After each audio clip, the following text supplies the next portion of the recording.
Loud, angry shouts filled the compound as Mary knelt on the rough concrete ground, her hands clasped together in desperate plea.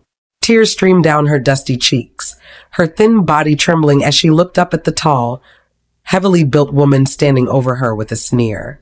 "I beg you, Madame Ronk, please don't take this job from me. Please, my children, my twins, what will they eat?" Mary's voice cracked as she sobbed, bowing so low her forehead almost touched the ground. Madame Ronk, a thick-set woman with expensive lace fabric wrapped around her waist, folded her arms and clicked her tongue.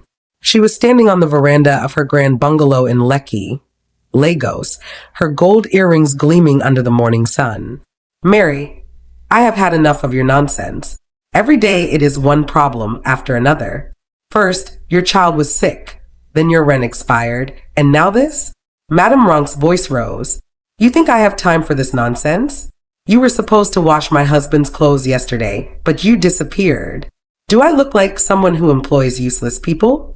I had to take my son to the hospital, Ma. He had fever, I swear.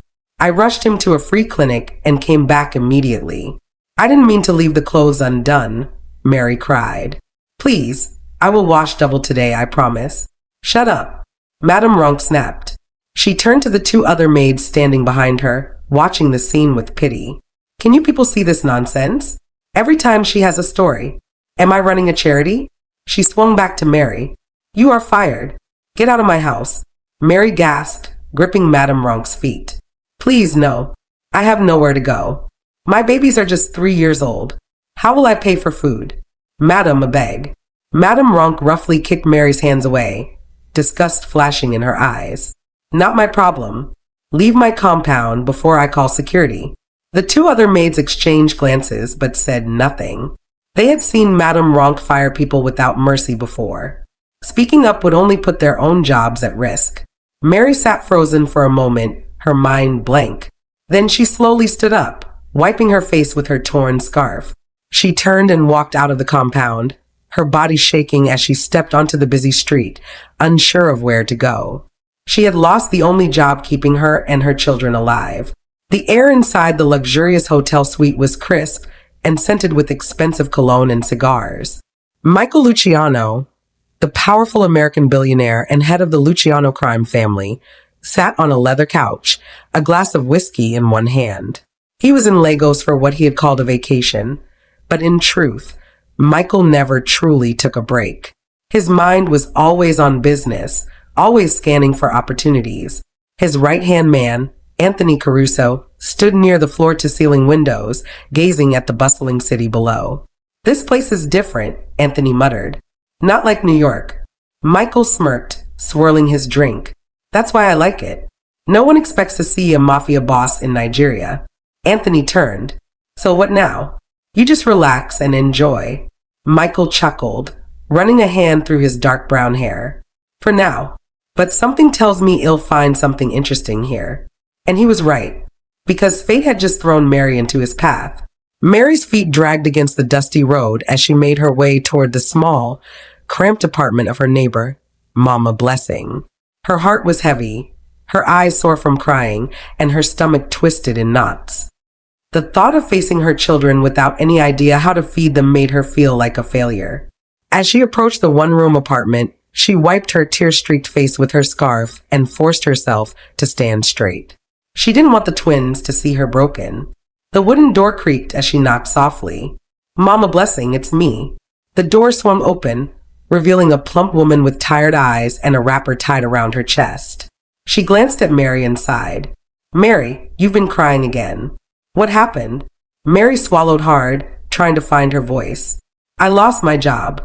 Mama Blessing gasped." "Ah, Mary, how? What happened?" Mary stepped inside and spotted her twins, Daniel and Daniela, sitting on the floor, playing with an empty plastic bottle. Their little faces lit up when they saw her. "Mama," Daniela squealed, running toward her with tiny arms stretched wide. Daniel followed, his small feet tapping against the cracked floor. Mary scooped them into her arms, hugging them tightly, inhaling their familiar baby scent. She held them as if they were the only thing keeping her from falling apart. Mama Blessing shook her head. "This is bad, Mary. Very bad. What will you do now? Mary gently placed the twins down and sat on the only wooden chair in the room. I don't know, she admitted, her voice hollow. I don't know what to do. Mama Blessing sighed and walked to a small plastic container near the window. She opened it and pulled out a half loaf of stale bread. This is all I have left, but take it.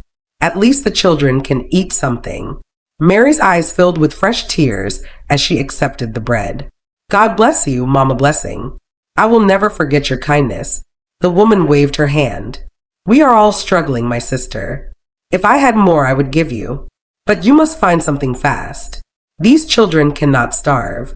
Mary nodded slowly, breaking the dry bread into small pieces and handing them to her twins. They ate hungrily, not complaining about the hardness. Watching them, Mary felt a sharp pain in her chest. This was not the life she wanted for them. As the sun began to set, the weight of her situation pressed down on her like a boulder. She had no job, no savings, no husband to support her. If she didn't act fast, her children would go to bed hungry. Wiping her tears, she made a decision. She would beg. Even if it meant swallowing her pride, standing on the roadside, and pleading for help, she would do it. For them. Mary stood at a distance, her arms wrapped around herself as she shivered slightly in the cool evening breeze. She had chosen this spot carefully. A few feet from Club Royale, one of the most expensive and exclusive clubs in Lagos. She knew that only the rich visited this place. If she was going to beg, she might as well do it where the wealthy spent their money carelessly. She shifted on her feet, glancing at the well-dressed men and women stepping out of their flashy cars. The women glittered in expensive gowns and sky-high heels, while the men looked sharp in designer suits. Laughter and music spilled out from the entrance as people walked in, completely unaware of the struggling mother watching from the shadows.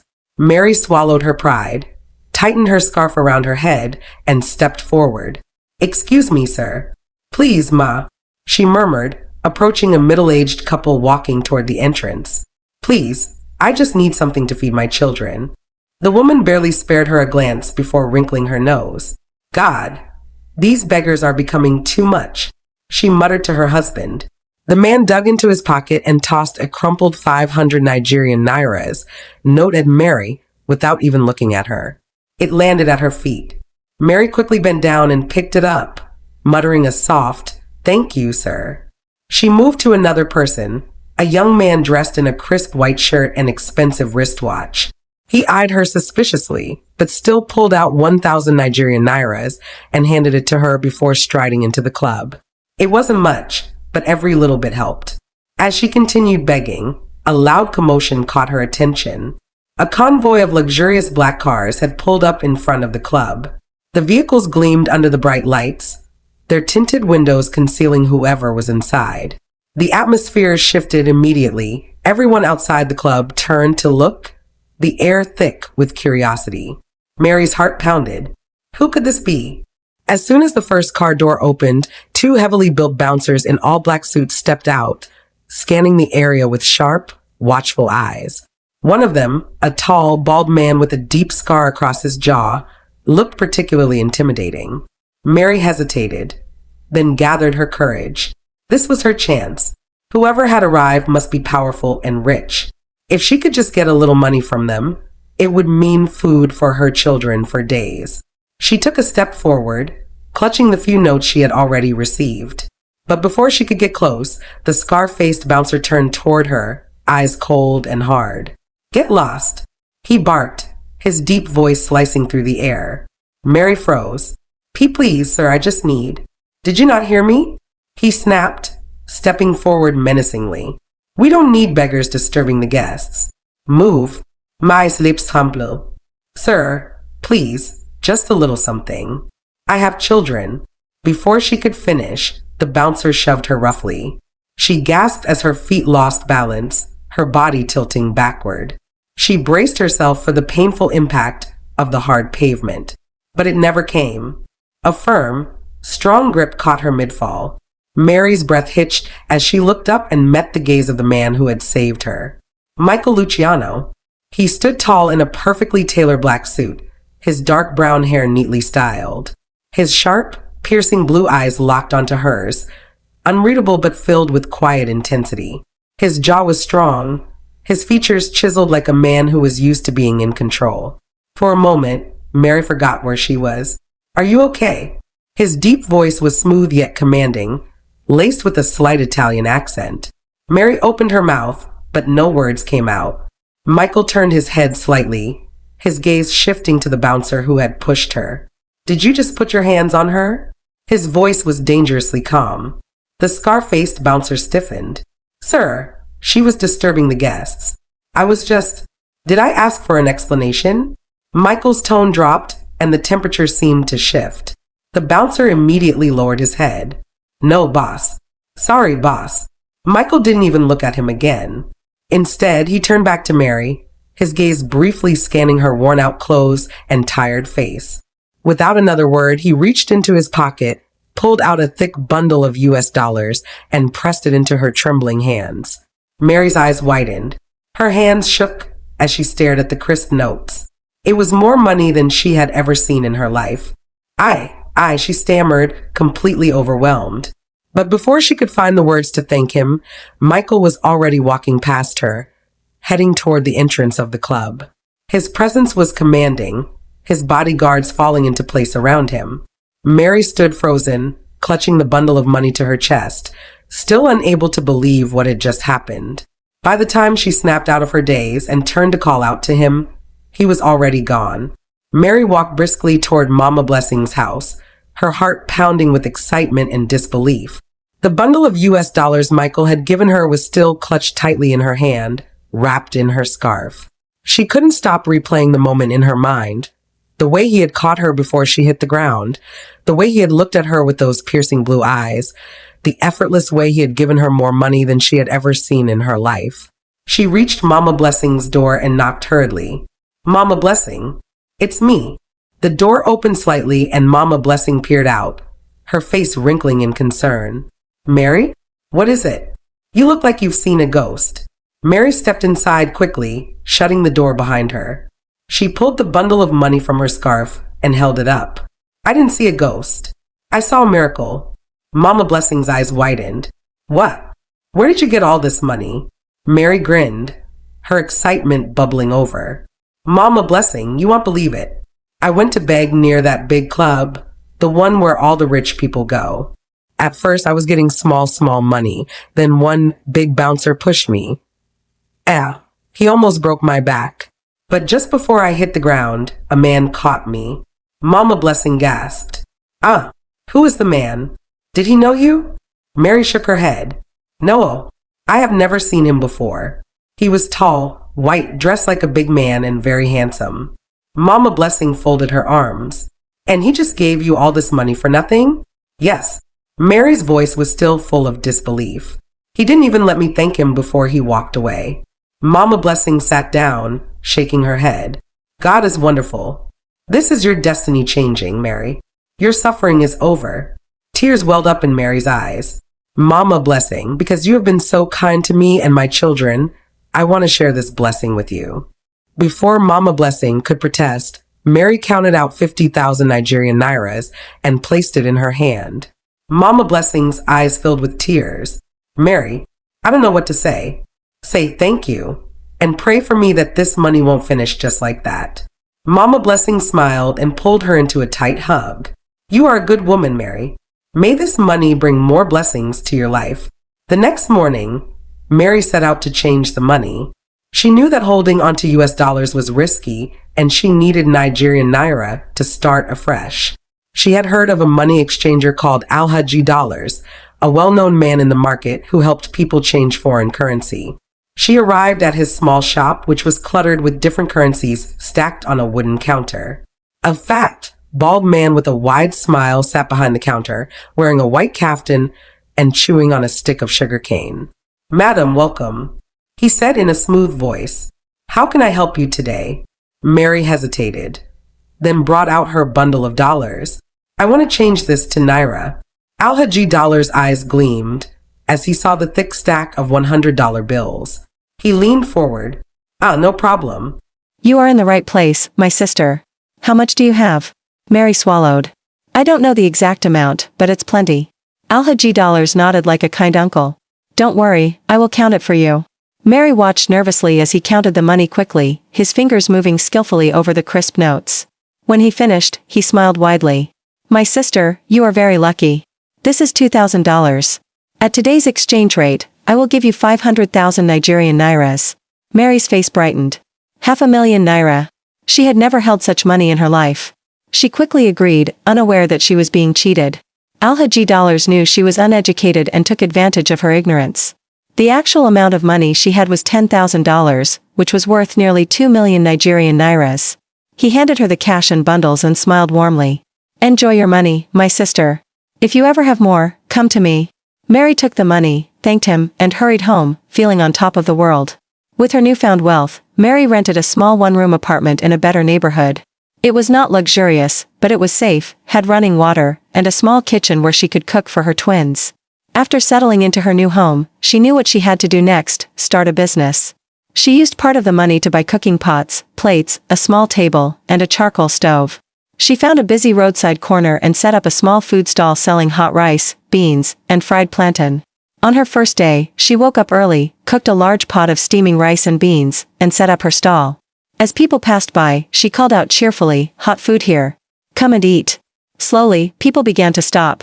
A young man in a suit approached. Madam, how much is a plate? 500 Nigerian nairas for rice and beans, with free stew. Give me one plate. Soon, more people gathered, and by noon, her pot was empty. She counted her earnings, Nigerian naira 15,000 in one day. Tears of joy filled her eyes. For the first time in a long while, she could see hope. Mary sat down, staring at the sunset, her heart full of gratitude. She had lost her job. She had been cheated. But she was still standing. And this was only the beginning. Michael walked into the luxurious club, the Black Orchid, a high-end nightclub in Lagos that catered to the city's elite. The moment he stepped inside, the energy changed. The VIP section was filled with wealthy businessmen, politicians, and underworld figures, all indulging in the night's pleasures. The music was loud, the air thick with cigar smoke and the scent of expensive perfume. Half-naked women draped themselves over powerful men, whispering sweet nothings while their hands reached for wads of cash. Michael wasn't new to this world. He was a billionaire, a mafia kingpin from America, and he had built his empire on arms dealing, smuggling, and high-level corporate fraud. But this trip to Nigeria wasn't just for pleasure, it was business. As he walked through the VIP lounge, a few women instinctively gravitated toward him, drawn to his power and wealth. Hey, big man, a sultry voice purred as a curvy woman in a tight red dress slid up to him. You look like you need company. Michael smirked, took a sip from the whiskey in his hand, and pulled her onto his lap. I never say no to good company. She giggled as his hand traced lazy circles on her thigh. A waiter appeared, placing another glass of whiskey on the table. On the house, sir. The boss says welcome. Michael nodded and lifted his glass. The boss referred to Chima Ease, the Nigerian cartel leader he was here to meet. For the next hour, Michael indulged, drinks, women, and laughter. He let himself enjoy the moment, knowing that once business started, the real game would begin. At exactly 1 a.m., a tall, dark-skinned man in a white igbada approached his booth. Mr. Michael, the boss is ready for you, he said, his voice deep and unreadable. Michael lifted the woman off his lap and stood up, adjusting his suit. He gave the girl one last glance. Don't go too far, sweetheart. I might need you later. She pouted playfully. I'll be right here. Michael followed the man through a hidden entrance at the back of the club. The hallway was dimly lit, with two armed men standing at the end. One of them patted Michael down, but he didn't resist. He knew the game. Once cleared, the doors opened to reveal a lavish private lounge, where Chima Ease, the cartel leader, sat on a plush leather couch. He was a large man, dressed in a gold-trimmed igbada, his fingers adorned with rings. Next to him sat two of his lieutenants, both eyeing Michael with suspicion. Michael walked in and sat opposite them, his face unreadable. Chima leaned forward. Michael Sullivan, the man who sells guns to kings and criminals alike. Welcome to Nigeria. Michael smirked. Pleasure to be here, Chima. Let's get down to business. Chima chuckled and signaled his men. One of them placed a black duffel bag on the table and unzipped it. Inside were stacks of cash. $5 million. The rest will be paid after delivery, Chima said. Michael nodded. Good. Shipment arrives next week. Full automatic rifles, grenades, and a few surprises. Standard deal. Chima's expression darkened. I want more than standard, Michael. I want military grade. Michael raised an eyebrow. That's not what we agreed on. Chima leaned back, his fingers tapping on the armrest. Things changed. I have enemies. I need more firepower. Michael took a slow sip of his whiskey. That will cost you extra. Chima smirked. Money is not my problem. Michael studied him. There was something in his tone, something off. He glanced at Chima's men. One of them, a scar-faced enforcer, was watching him too closely. Bad blood. Michael had been in this game long enough to know when a deal was going sideways. Chima wasn't just asking for more guns, he was testing him. Michael placed his glass down. Fine, you'll have your military-grade shipment. But if you try to change the deal again, we'll have a different kind of conversation. Chima laughed, clapping his hands. I like you, Michael. You have balls. Michael smirked. That's why I'm still alive. The deal was done. But Michael knew one thing. This wasn't over. Bad blood had been created. And in his world, bad blood always ended in war. Mary wiped the sweat off her forehead as she turned the fish on the grill. The aroma of sizzling peppered chicken filled the air, mixing with the scent of freshly cooked jollof rice. Her small roadside food stall had become a sensation in just 2 weeks.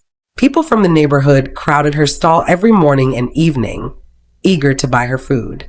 Some even waited in line, praising her cooking. Madam Mary, I beg give me extra stew. A man in a construction uniform called out. Mary, I hope you still have fried plantain? My wife will kill me if I go home without it. Another customer laughed. She smiled as she dished out food. For the first time in years, she felt hope. Her business was growing. She had enough to feed her twins. She even saved a little every night. Things were looking up. But success attracts danger. That evening, as she was about to close up, a group of rough-looking young men approached her stall. 4 of them. The leader, a tall, dark-skinned man with a deep scar across his cheek, leaned against her stall. His gold teeth flashed as he grinned. Madam Mary, we don't hear say your business day boom, he said, chewing gum noisily. Mary stiffened. She had heard about these area boys, street thugs who extorted money from small businesses. I don't want any trouble, she said carefully. Scarface chuckled. We no come for trouble, we just want to collect our own share. You days sell food for our area, so you go day pay rent. Mary's stomach twisted. I already pay rent for this space. Another thug, a skinny one with bloodshot eyes, laughed. That one no concern us. You go pay us protection money, or while a go day. Mary swallowed hard. I don't have extra money. Please, I have children. Scarface's grin disappeared. I know like make person day beg me. He slammed his fist on the stall, making the plates rattle. Tomorrow evening, we go come back. If you no bring our money, not problem. The gang walked away laughing. Mary's hands shook as she packed up. She had no money to give them. The next evening, she didn't pay them. She hoped they would forget. They didn't. Just as she was closing, they returned. Scarface looked around, sneering. Where are money? Mary held her twins close. Please, I don't have. Before she could finish, one of them grabbed her pot of soup and threw it to the ground. Another kicked over her cooler of rice. No, please. She screamed, trying to stop them. Scarface shoved her to the ground, then reached for the wooden box where she kept the day's earnings. No. Mary lunged, but he slapped her hard across the face. She fell back, dizzy. As she lay on the ground, watching helplessly, Scarface emptied her box of money into his pocket. Then, they smashed her stall into pieces, laughing as they walked away. Mary felt something in her break. She crawled to the pile of broken wood, sobbing uncontrollably. Her hard work, her hope gone in seconds. Mummy. She turned and saw her son, Daniel, frozen in shock. His sister, Daniela, was crying loudly. Then, before she could react, Daniel ran toward the road. No. Daniel, stop! Mary screamed. But it was too late. A black Lamborghini came speeding down the street. Screech! The tire screamed as the driver hit the brakes. But BM. Daniel's small body hit the windshield before rolling off to the side of the road. No. Mary's world stopped. Michael jumped out of the car, his heart pounding. He had been leaving a business meeting when a child suddenly ran into the street. "Shit," he muttered, rushing to the small, crumpled body on the ground. The mother was already there, screaming and shaking the child. "Daniel, wake up my son, please." Michael crouched beside her, checking the boy's pulse. He was still breathing, but barely. People were already gathering. "Madam, carry your Pekingo hospital." Someone shouted. Michael made a decision. He lifted the unconscious boy into his arms. "Come with me," he told Mary. "I'll take you to the hospital." Mary hesitated. She didn't even know this man. But her son was dying. She nodded. Michael opened the car door, and she climbed in with Daniela, crying uncontrollably. As the car sped toward the nearest hospital, Mary looked at the man beside her. For the first time, she realized it was him. The same rich man who had given her money outside the club. But this time, he wasn't just giving money. He was saving her son's life. The hospital's automatic doors burst open as Michael rushed in, carrying Daniel in his arms. "Doctor, we need help," he shouted. A nurse immediately ran to them, her eyes widening at the unconscious child. "What happened?" she asked, already signaling for a stretcher. "He was hit by a car," Michael said. Mary, still sobbing, held Daniela close as the nurses carefully placed Daniel on a stretcher and wheeled him into the emergency room. "Please save my son," she whispered, gripping Michael's arm. Michael squeezed her hand gently. "They will. I promise." The next few hours felt like an eternity. Mary sat in the waiting area, clutching Daniela tightly. She couldn't stop the tears that streamed down her face. Michael sat beside her, arms folded, his expression unreadable. After what felt like forever, a doctor finally walked out. Mary jumped to her feet. "Doctor, my son." The doctor smiled warmly. "He's stable. He had some internal bleeding, but we managed to stop it. He also suffered a minor concussion, but with rest, he should recover fully." Mary collapsed onto her knees, crying. "Thank you, doctor. Thank you." Michael exhaled deeply, relieved. "We're moving him to a private room," the doctor continued. "You can see him soon." An hour later, Daniel was settled into a comfortable private room. Mary sat by his side, stroking his little hand while Daniela curled up beside her. Then, a nurse walked in, carrying a large tray of food. "Madam, this is for you." Mary blinked in confusion. "For me?"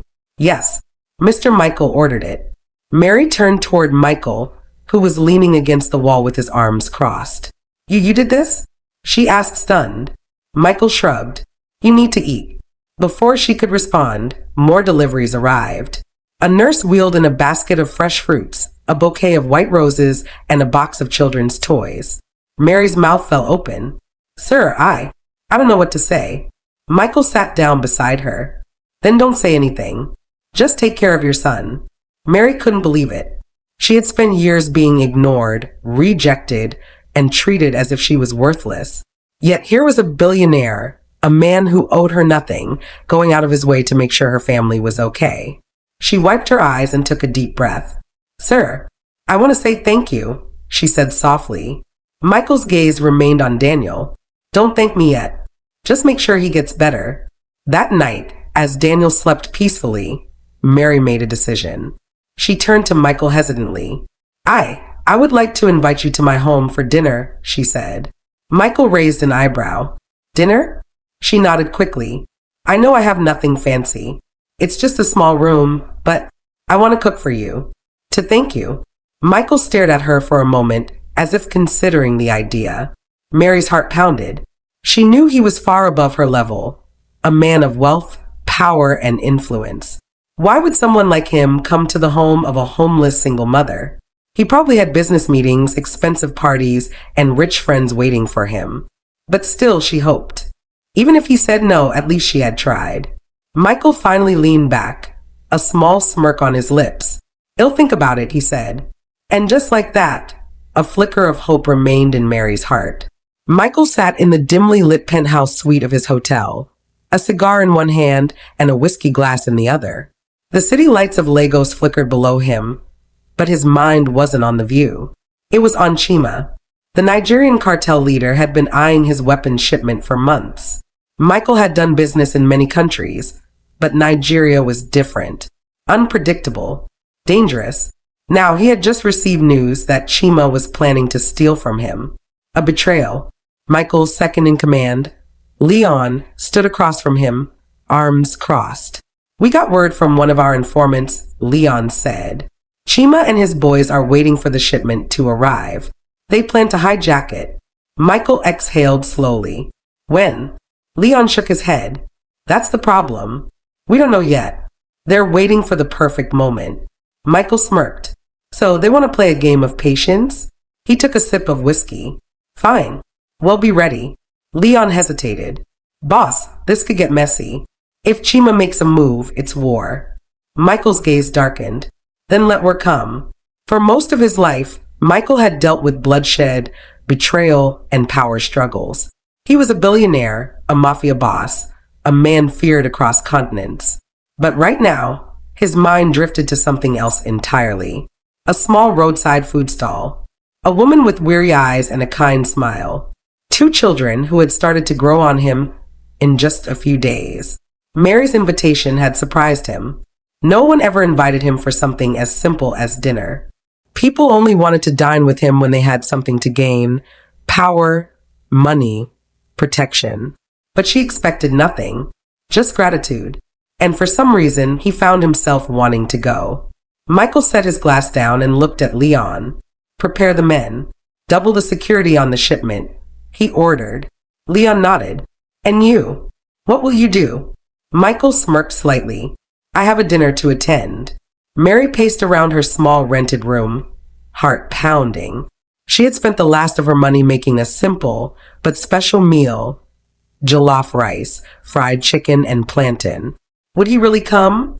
Maybe I was stupid to invite him, she muttered to herself. Mummy, is Uncle Michael coming? Daniela asked, hugging her teddy bear. Mary sighed. I don't know, my love. He's a very busy man. Daniel, still recovering but sitting up, grinned. I think he will come. He likes us.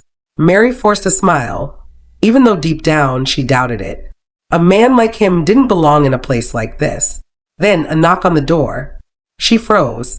Slowly, she walked to the door and opened it. And there he was.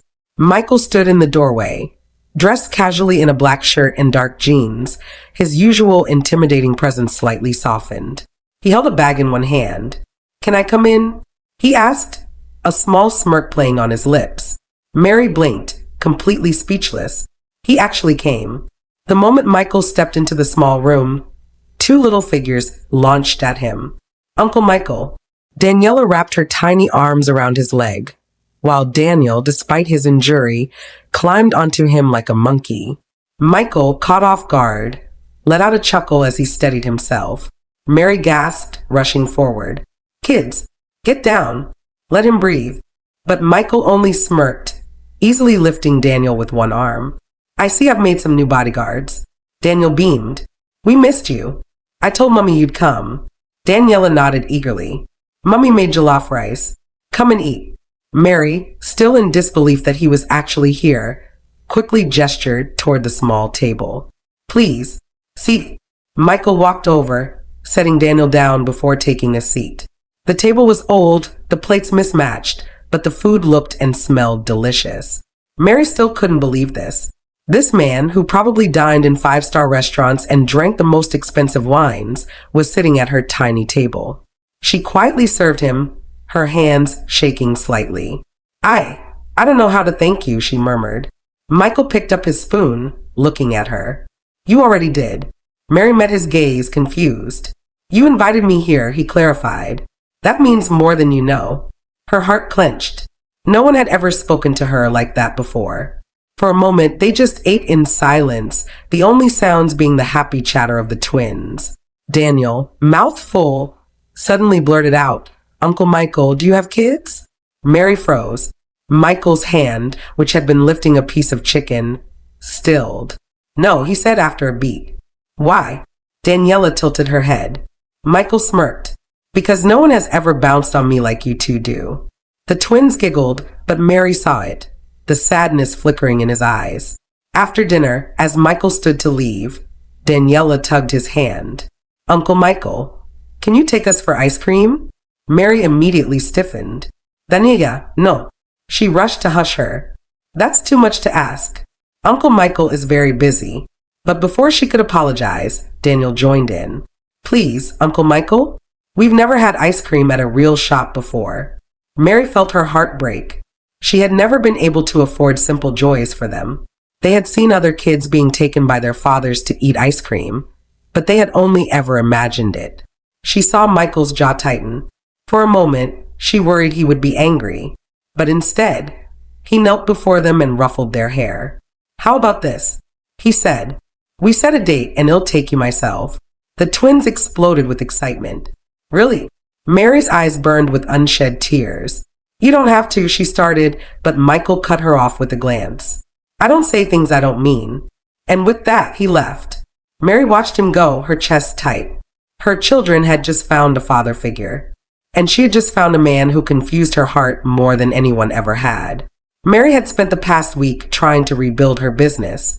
Since the area boys had destroyed her food stall, she had no choice but to cook from home and deliver meals to her loyal customers. It wasn't easy. She walked long distances, sometimes under the scorching sun, carrying heavy bowls of food in plastic bags. But she refused to give up. She needed to survive for Daniela and Daniel. That night, she had just finished her last delivery and was heading home. The road was quieter than usual. She clutched her bag tightly, quickening her steps. She had just turned into a dark alley, a shortcut she had taken many times, when she heard it, footsteps. Then whispers. Before she could react, 4 men stepped out from the shadows, blocking her path. Mais Pilhitsits. They were grinning, their eyes filled with something dark and dangerous. Auntie, where you day rush go? One of them sneered. Mary took a step back. Please, I don't have anything valuable. Another man laughed. Who said we want money? Her heart pounded. They took a step closer. Mary turned to run, but a strong hand grabbed her wrist. Leave me alone, she cried, struggling. One of them chuckled. We just want to. Boom. A voice like thunder shattered the night. Let her go. The men froze. Mary's eyes widened as she turned. There, at the end of the alley, stood Michael. He wasn't wearing his usual relaxed expression. His face was a storm. His sharp jaw clenched, his hands curled into fists. The air around him seemed heavier. The men immediately backed away. Olga, no vex, one of them stammered.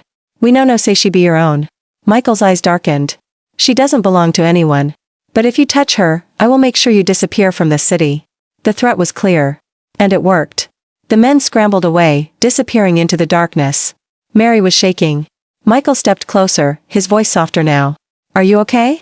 Mary nodded weakly, even though her legs still felt like jelly.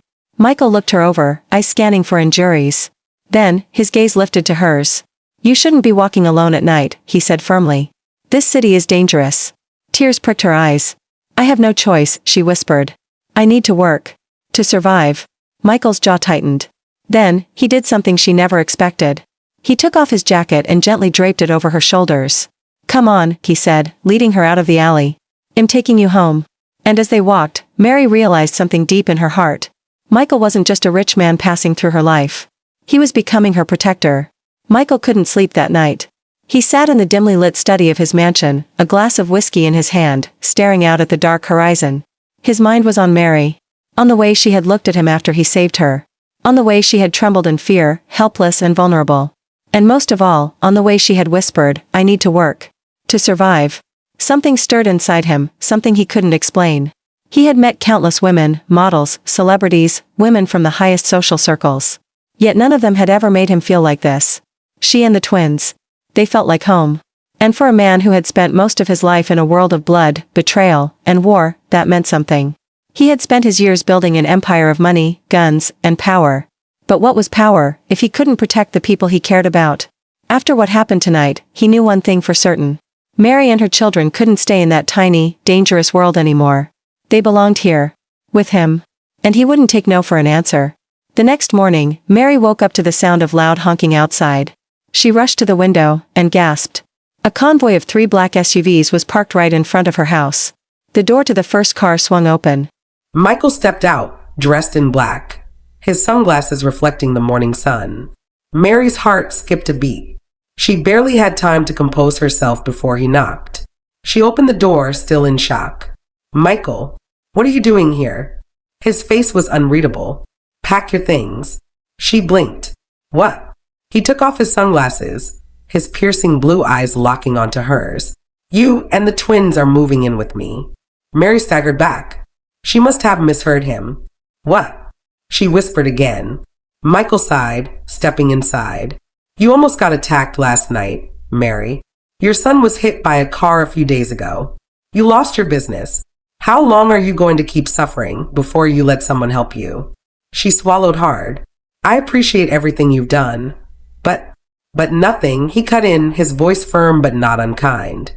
You and the kids belong with me now. Mary's lips parted in shock. Michael ran a hand through his hair, looking away. I don't know how to explain it, he admitted. But when I see those kids, I feel something I haven't felt in a long time. He looked back at her, his eyes softer now. Maybe this is fate. Maybe you were meant to come into my life. Mary felt her heart pounding. This was insane. Michael was from a different world. A world of power, danger, and wealth she could never understand. But when he spoke, when he looked at her like that, she felt something too. Something deep. Something she couldn't deny. Michael, she whispered. He took her hands. You and the twins deserve better. And I can give you that. She was on the verge of tears. But your world, it's different.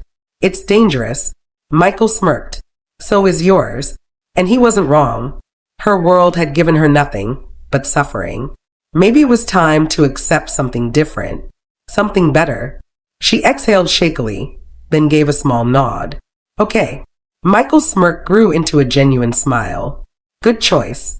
And just like that, her life changed forever. The day Mary and the twins moved into Michael's mansion, it felt like stepping into another world. A world she had only seen in movies and magazines. The grand marble floors, crystal chandeliers, and walls lined with priceless paintings left her speechless. Mommy, look! Daniela shouted, running towards the massive fountain in the middle of the compound. Daniel, usually the quiet one, was just as awestruck. This place looks like a castle. Mary stood frozen at the entrance, her bag clutched tightly in her hands. She still couldn't believe this was happening. Michael, standing beside her, noticed her hesitation. He leaned down, his voice soft. You're home now, Mary. You don't have to be afraid. She swallowed hard and nodded. But deep down, she knew nothing this perfect could last forever. Michael made sure they had everything they needed. Mary had her own wing in the house, complete with a walk-in closet, a luxurious bathroom, and a bed so soft it felt like sleeping on clouds. The twins were enrolled in the best private school in Lagos, and their rooms were filled with toys, books, and clothes beyond their wildest dreams. Every morning, they were served breakfast by a personal chef, and every evening, Michael would take time out of his dangerous world to spend time with them. He took the kids for ice cream, movie nights, and weekend boat rides. And Mary, for the first time in years, she felt safe. She would catch Michael watching her sometimes, his blue eyes unreadable. But she knew one thing for sure. He wasn't just helping them. He cared, maybe more than he was willing to admit. It happened at night. The twins had already gone to bed, and Mary was in her room reading a book when she heard it. Gunshots. Loud. Ruthless. The sound shook the walls. Her heart stopped. Then the alarms blared. She jumped to her feet, her mind racing. The door burst open and Michael's head of security, Jide, stormed in. Madam, we have to move.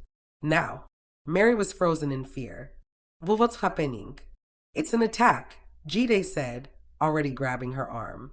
They're hitting both the mansion and Michael's shipment. They want to wipe him out. Mary's stomach dropped. The kids. They're already being secured. Come. Jide practically dragged her down the hallway. Explosions rumbled in the distance, shaking the ground beneath them. Mary could barely breathe. They ran through the corridors, past Michael's men who were rushing with guns, preparing to defend the mansion. She could hear shouting, gunfire, chaos. Then, boom! A window shattered as bullets rained in from outside. Mary screamed. Jide pushed her forward. Move, move. They reached a hidden door behind a bookshelf. Jide pushed it open, revealing a staircase leading underground. Go, he ordered. Mary hesitated. But Michael, he's fighting. And if you stay out here, you'll only be a distraction. Tears burned her eyes, but she had no choice. She ran down the stairs, nearly tripping as she reached the basement. Inside, she found the twins huddled together, crying. Mommy. They ran into her arms. Mary hugged them tightly, trembling. Jide locked the door behind them, turning to his men. Nobody leaves until I get word from the boss. Outside, Michael was a beast. Dressed in black, 2 guns in his hands, he moved through the chaos like a man born for war. His men were pinned down, but he was fearless. Bullets flew. His enemies, men working for Chima, his rival in the cartel, were relentless. But Michael was merciless. He shot, he dodged, he fought like a man with everything to lose. Because tonight, he wasn't just fighting for his empire. He was fighting for Mary, for Daniela, for Daniel, for the first real family he had ever known. And he would die before letting anyone take them away. The battle lasted hours. By the time the gunfire stopped, the mansion was damaged but still standing. Chima's men had failed. And Michael? He had won. Bruised, bloody, and exhausted, he made his way to the basement. When he entered, Mary and the kids were still huddled together. She looked up, and when she saw him, her face crumpled with relief. Michael. Before she could stop herself, she ran into his arms. She didn't care that he was covered in blood. She just needed to know he was alive. He held her tightly, his grip almost desperate. It's over, he whispered against her hair. You're safe now. And for the first time that night, Mary believed him. Michael sat in his office, staring at the wreckage of his empire on the screen. The shipment gone. Millions of dollars burned to ash. His men were dead. His reputation in Nigeria's underworld was shaken. And Chima? That bastard was still alive. Michael clenched his jaw, his fingers tight around his glass of whiskey. This war wasn't over, but he had more to lose now. He turned his gaze to the security footage of the mansion's basement, Mary and the kids, curled up together. They were sleeping, but Mary's arms were wrapped protectively around them. That sight did something to him, something deep. He had spent his whole life building power, destroying enemies, ruling with an iron fist. But for the first time, he wanted something else. He wanted them. And if he stayed here, they would never be safe. Chima would come again. And next time, Michael might not be fast enough. He exhaled deeply, reaching for his phone. Prepare the jet, he said. We're leaving for New York.